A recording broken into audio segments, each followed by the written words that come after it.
ஜெய் ஸ்ரீ மாத்ரே நமக. ஜெய் குருதத், ஜெய் குரு பரசுராம். நமஸ்காரம்.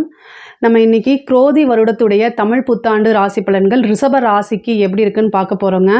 இப்போ நான் சொல்லக்கூடிய இந்த குரோதி வருட புத்தாண்டு பலன்கள் ரிஷப ராசியில் பிறந்தவங்களுக்கும் சரிங்க, ரிஷப லக்னத்தில் பிறந்தவங்களுக்கும் சரியாக தான் இருக்குங்க. இந்த வருஷம் எப்போ பிறகுது அப்படின்னா 14/4/2024 ஞாயிற்றுக்கிழமை சஷ்டி திதியில் தைத்துளை கரணத்தில் அதிகண்ட யோகத்தில் திருவாதிரை நட்சத்திரத்தில் இந்த குரோதி வருடம் பிறக்குதுங்க. இந்த ரிஷப ராசியை பொறுத்த வரைக்கும் இந்த வருடம் ரொம்ப ரொம்ப ரொம்ப சூப்பராக தான் இருக்குது. குரு பெயர்ச்சி கொஞ்சம் உங்களுக்கு அலைச்சலையும் டென்ஷனையும் கொடுத்தாலும் கூட மற்ற கிரகங்களுடைய அமைப்புகள் ரொம்ப ரொம்ப அருமையாக இருக்குது.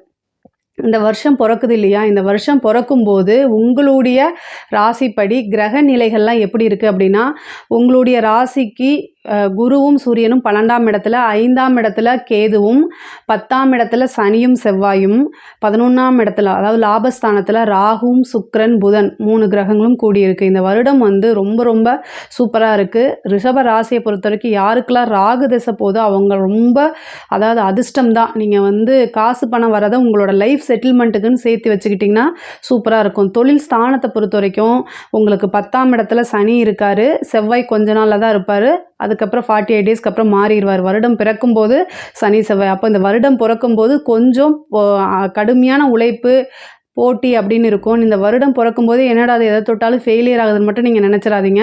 இந்த செவ்வாய் 40 நாள் தான் இருப்பார், அதுக்கு அடுத்தது மாறிடுவார்.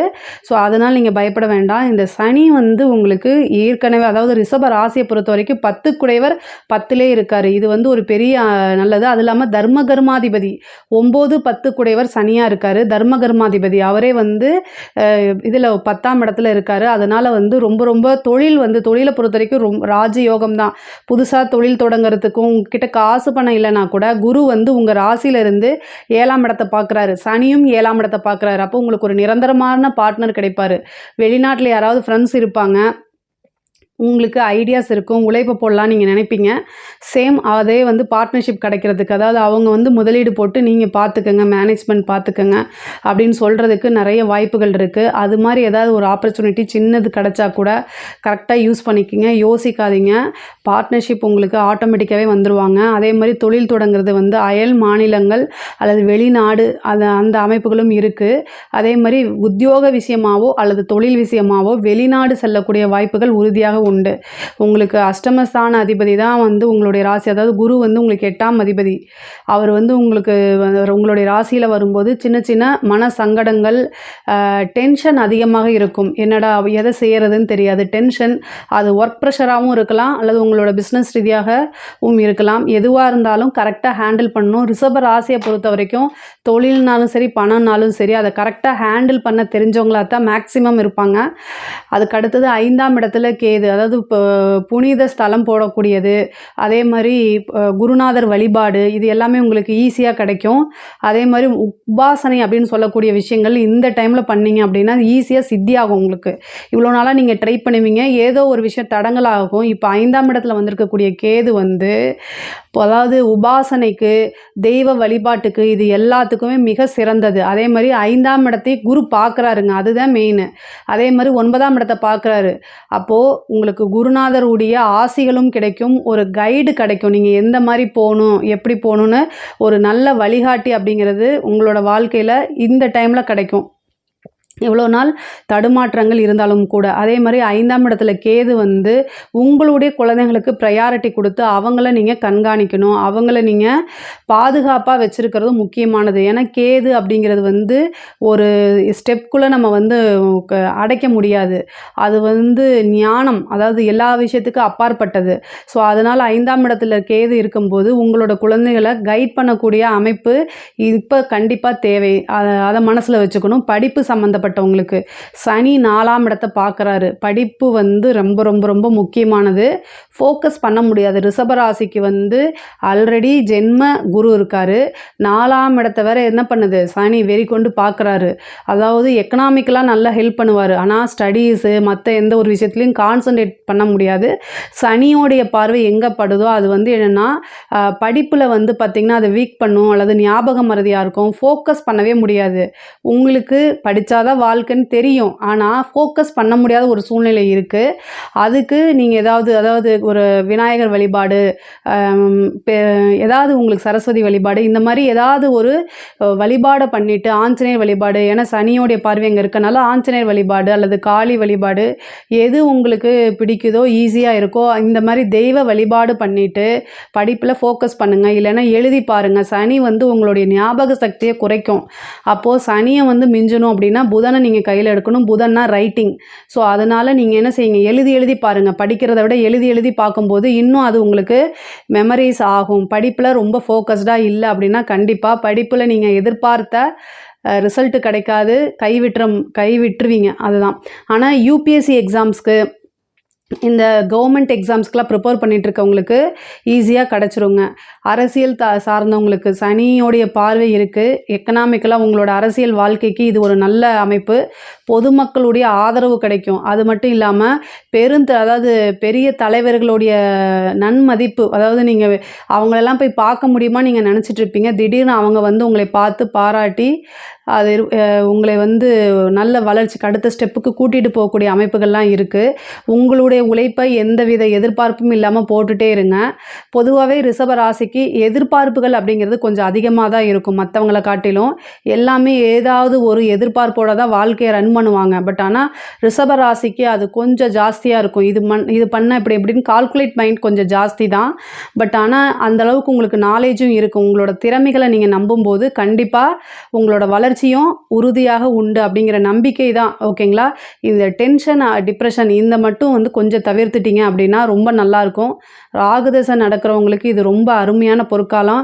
காசு பணமெல்லாம் வந்து நல்லா சேர்த்தக்கூடிய அமைப்புங்க. ஏன்னா உங்களுக்கு வந்து அஷ்டமாதிபதியாக இருந்தாலும் திடீர்னு ஒரு ராஜ யோகத்தை வந்து குரு கொடுத்துருவாரு. 5ஐயும் பார்க்குறாரு, 9ஐயும் பார்க்குறாரு, 7ஐயும் பார்க்குறாரு. திடீர்னு வேறு ஃப்ரெண்ட்ஸ் மூலியமாவோ ஏதோ ஒரு மூலியமாவோ ஒரு நல்ல அபரிதமான வளர்ச்சியை டக்குன்னு கொடுக்கக்கூடிய அமைப்புகள். ஏன்னா கிரக சூழ்நிலைகள் அப்படி இருக்குது. திருமணம் அப்படிங்கிறது உங்களுக்கு சனியும் 7ஆம் இடத்தை கலத்திரஸ்தானத்தை பார்க்குறாரு, குருவும் வந்து கலத்திரஸ்தானத்தை பார்க்குறாரு.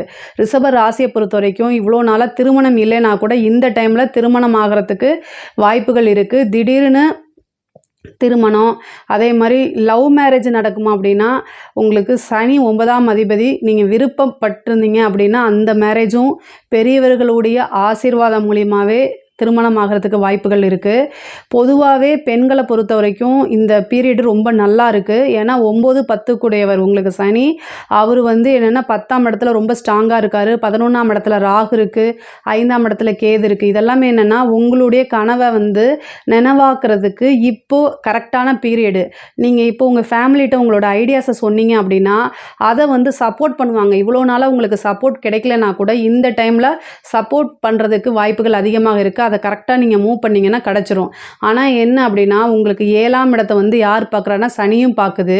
சேம் டைம் என்னென்னா குருவும் பார்க்குது. குரு வந்து பார்க்குறது நல்லது தான். ஆனால் உங்களுடைய ராசிக்கு அவர் அஷ்டமாதிபதியாக இருக்கார். அப்போ என்னென்னா ஒருத்தவங்களோட வாய்ப்பு கிடைக்குது அப்படின்னா அது என்ன ஏதுன்னு யோசிக்கணும். நீங்கள் வந்து மேரீடான உமனாக இருந்துச்சுன்னா பெண்களுக்கு தான் அதை ரொம்ப முக்கியமாக சொல்கிறேன். அவங்க வந்து கவனமாக இருக்கணும். ஏன்னா 5ஆம் இடத்துல வந்து கேது இருக்குங்க. இந்த கேது என்னென்னா ராகு வந்து 11ஆம் இடத்துல இருக்குது. ராகு வந்து அபிலாசைகளை தூண்டி விடும். அதுக்கு தகுந்த மாதிரியே கேது வந்து என்னென்னா 5ஆம் இடம். அப்போ ஆள் மனசை சஞ்சலப்படுத்தும்.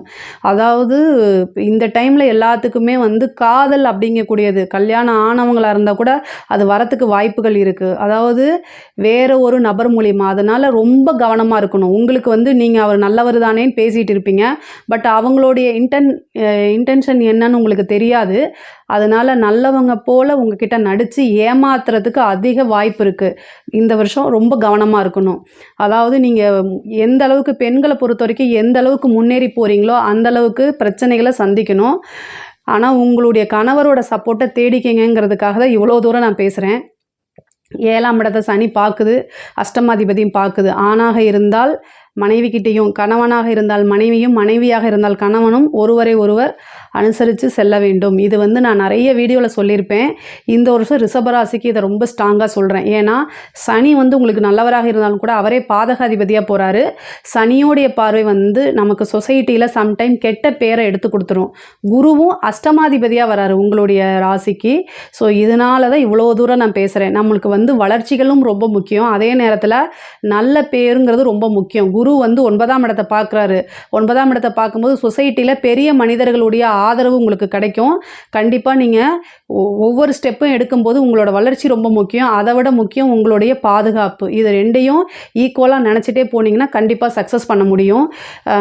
கலைத்துறை சார்ந்தவங்களுக்கு இது ஒரு பொற்காலம் தான். கலைத்துறை சார்ந்தவங்களுக்கு அதாவது நீங்கள் நினச்சே பார்த்துருக்க மாட்டீங்க இந்த மாதிரி ஆப்பர்ச்சுனிட்டிஸ்லாம் கிடைக்குமா அப்படின்னு. அந்தளவுக்கு நிறையா கிடைக்கும். உங்களோட திறமைகளை வெளிப்படுத்துங்க. நீங்கள் என்ன பண்ணணும்னு நினைக்கிறீங்களோ அதை வந்து சோஷியல் மீடியாவில் போட்டு விடுங்க. ஏன்னா கேது புதன் வீட்டில் இருக்கார் 5ஆம் இடத்துல. அப்போது அசுர வளர்ச்சி தான் இது. வந்து யாருனாலையும் தடுக்க முடியாது அந்தளவுக்கு வளர்ச்சி. அதே மாதிரி படித்து முடித்தோன்னா உத்தியோகம் கிடைக்கும். ஒரு சிலருக்குலாம் கவர்மெண்ட் வேலையே கிடைக்கிறதுக்கு உண்டான அமைப்பு இருக்குது. 4ஆம் இடத்தை சனி பார்க்குது. அரசாங்க பதவி கிடைக்கும். உயர் பதவிகள், அரசாங்கத்தில் இருக்கவங்களுக்கு உயர் பதவிகள். ஒரு சிலருக்கு வந்து வேலை மாற்றம் கிடைக்கும். அதாவது உத்தியோகத்திலிருந்து ப்ரமோஷன் சொல்லுவாங்க, சேலரி இன்க்ரிமெண்ட்டுன்னு சொல்லுவாங்க.